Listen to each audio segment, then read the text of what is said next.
My name is Alexis Monroe. I'm 29. On New Year's Day, I walked into my parents' living room with coffee and pastries. Wrapping paper everywhere, everyone with new gifts. I waited for my name. Minutes passed. Nothing. I asked, trying to joke, "Did I miss my name?" My mom sighed. "Why would we spend money on you anymore, Alexis?" she said. "You walked away from what matters. You're basically a guest out of habit." Brianna smirked. "At least now you finally get it." I set the coffee down, told them they'd need it more than I would, and left. The next morning at 8:30, a plain box on their porch proved exactly how wrong they were about where I belonged. Before we go on, tell me where you're listening from and what your moment looks like right now. A quiet kitchen, a parked car, or a room you finally have to yourself. Echoes of life is here with you while we turn the next page. 5 years earlier, I was 24 and broke by most standards. I shared a tiny Seattle apartment with a roommate. Back in Oregon, Monroe Roasters was bleeding behind the latte art. My mom, Caroline, ran everything with paper slips and guesswork. My dad, Dennis, signed equipment loans we couldn't really afford. Everyone talked about loyal regulars like loyalty could pay the rent. One night, they finally sent me the books. I sat at my wobbly kitchen table, takeout box pushed aside. Numbers glowed on my laptop while rain hit the window. Rent behind at one shop. Late fees stacking. That week, I drove down I-5 instead of celebrating my new job. We sat at my grandparents' old dining table, scratched and familiar. I told them the truth. We were weeks from losing the business. I offered what I had. My savings. Every careful dollar from my first engineering contract. In exchange, they'd transfer most of the shares into my name. I'd build a real point-of-sale system and wire every shop together. Every drink, every muffin, every tip tracked from register to bank. My mom hated the idea of me holding the numbers. She hated foreclosure more.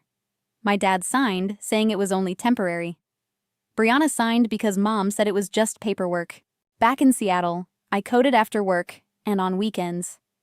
Months later, I stood in our flagship cafe with a laptop open.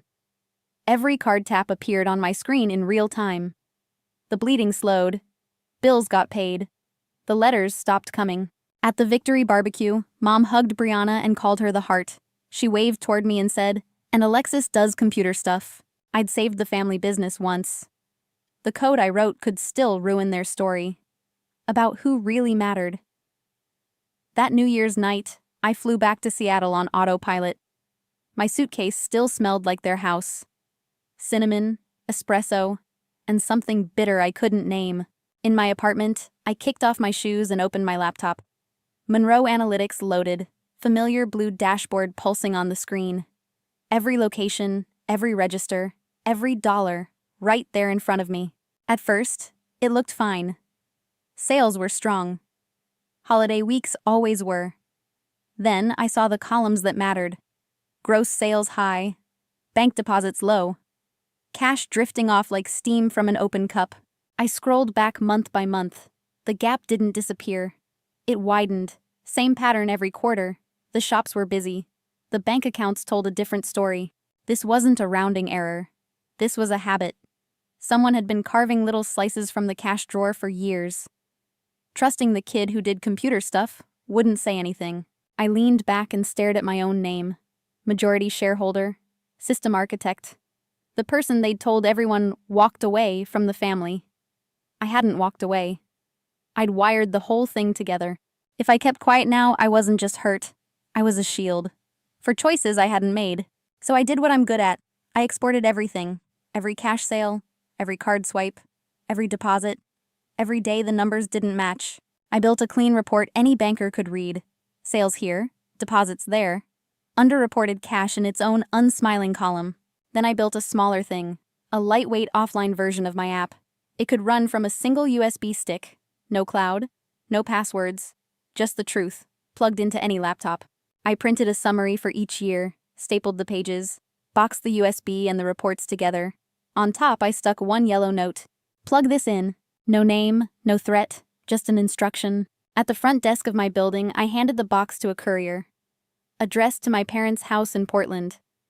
Same street I'd biked as a teenager, smelling roasted beans and rain. While he drove south on I-5, I watched the dashboard one more time. All those missing dollars. All those years. I pictured their kitchen, full of mugs and denial. I pictured them opening cardboard instead of presents, seeing my work staring straight back at them. For once, I wasn't patching their mess. I was documenting it. If this were your family business, what would you do? Comment 1 to keep quiet and keep covering for them. Comment 2 to tell the truth, even if it tears the story apart. The box arrived at 8:30 a.m. on January 2nd. I wasn't there to watch them open it. Inside were printouts with the Monroe Roasters logo, columns of sales, deposits, and one word, underreported. At the bottom of every page, my name. They called within minutes. I let every call hit voicemail. The next afternoon, my doorbell rang in Seattle. Through the peephole, I saw Brianna's perfect hair and panic. I let her in. "Mom is freaking out," she said. "Dad too. They saw your name on everything. We thought you just helped with the loans. We didn't know you actually owned most of it. We didn't know you could see all that." "You did know," I said. "You signed the transfer papers. You just didn't think it counted because it was me." She waved that away. Went straight for guilt. "You blew this up over one rough holiday, Alexis. Over a few missing dollars and hurt feelings." Then she softened her voice. "You know how it is with cash," she said. "People take a little. They always have. If this gets worse, we lose the shops. Mom and Dad lose the house. Sadie loses her school, her friends. Do you really want to be the reason?" There it was, finally said out loud. A 9-year-old used as a shield. I thought about Sadie and her science kit. About New Year's morning with nothing that had my name. About years of you walked away from what matters. "You're not putting this on her," I said. "You and Mom and Dad made those choices. You signed, you skimmed, you hid it." Brianna stared like I'd turned into someone else. "You used to put family first," she whispered. "Maybe that was the problem," I answered. After she left, I opened my laptop, pulled up my own name on the corporate documents. Majority shareholder, officer, signature on every return. If this went down, I was tied to it. I called a business attorney in Seattle, explained the system and what I'd found. Asked the questions stuck in my throat for months. If I know this is happening and stay quiet, am I complicit? She didn't soften it. "Yes," she said. "At best, they drag you with them. At worst, you're liable." She laid out my options. One was the IRS whistleblower program. I'd joked about it once. It wasn't funny now.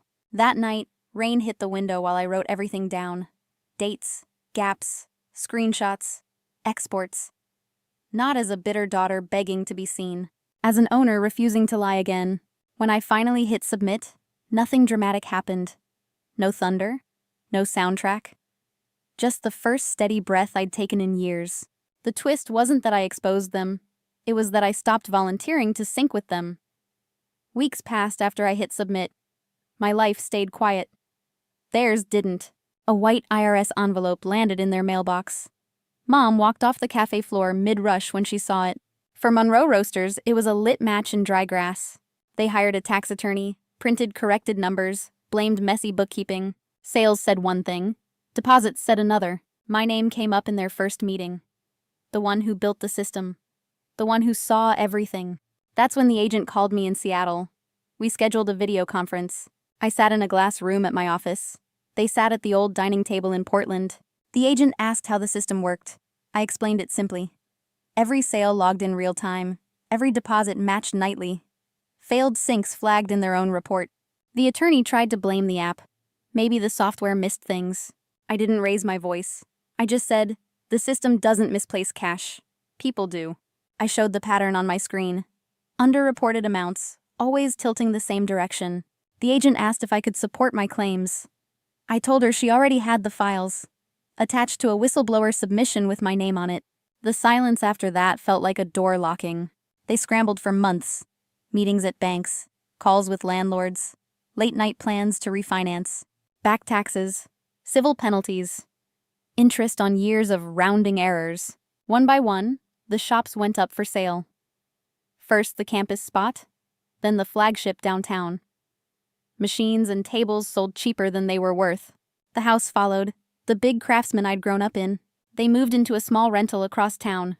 No sign with our name. Mom stopped posting from behind any counter at all. Then came the call I didn't block in time. "You did this," my mother said. "You tore this family apart over numbers on a screen." My father took the phone. "They never would have looked this hard without you," he said. "You turned your own parents in. How do you live with that?" I watched Seattle rain streak down my window. "I live with it by remembering I didn't sign your withdrawals," I said. "You used my name on your returns. You used my system to hide cash. You gambled I'd stay quiet because we share blood. That was your bet. You're just angry the house finally met the fire." They threw more guilt and history at me. I let them talk until the line went dead. Then I closed my laptop and sat very still. Their collapse wasn't my emergency to fix anymore. I hadn't ruined their lives. I just refused to keep hiding how they were ruining their own. The first morning in my little river house, I almost forgot. No audit letters, no cafe noise, no Monroe roasters anywhere. Just gray light, cold floor, my own mug on my counter. I brewed coffee from a roster that doesn't know my last name. Sat at a cheap desk facing the water and opened my laptop. In my browser, one folder called Next and a blank project. I started building a tool to help honest owners see trouble early. Not to hide cash, but to flag gaps before they spread. Line by line, it felt like untangling myself from my childhood. Taking the skills they used and turning them towards something clean. News about my family reaches me in tired updates now. Mom pours drinks at someone else's cafe, clocking in like everyone. Dad rents a small apartment near the freeway. The only one I plan for is Sadie. I saw a photo of her, backpack almost bigger than her shoulders. New school, new street, same last name and history she never chose. That night, I opened a savings account and quietly typed her name. A slice of every paycheck goes there. Automatic.